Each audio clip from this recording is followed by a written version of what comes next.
তাহলে আমরা জানলাম আরবি হরফ কয়টি? 29টি। বোর্ডে অক্ষরগুলা কি আরবি অক্ষর নাকি ইংরেজি অক্ষর নাকি বাংলা অক্ষর? আরবি অক্ষর। প্রথমটার নাম কি আপনারা জানেন? আলিফ। আলিফ। আলিফ। বা বা বা তা তা হা। আপনাদের কি জিহ্বা আছে সবার?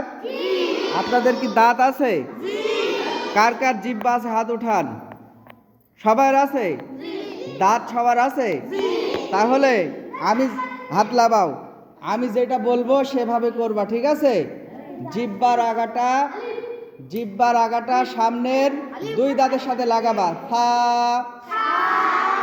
ফা ফা ফা ফা ফা।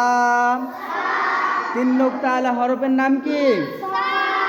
ফা সা জিম জিম জিম হা।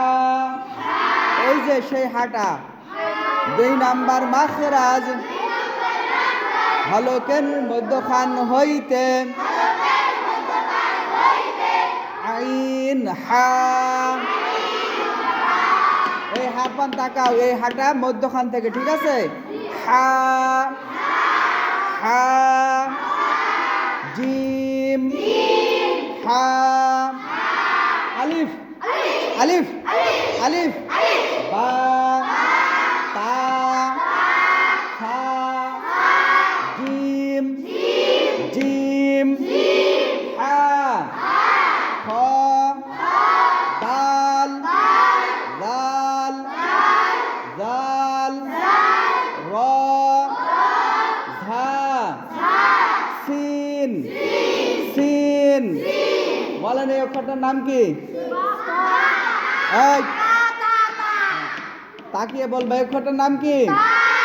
এটার নাম এটার নাম এটার নাম এটার নাম। এই হাটা কিভাবে উচ্চারণ হবে? হা হা। যেভাবে শিখাচ্ছি এভাবেই কিন্তু বলতে হবে, ঠিক আছে?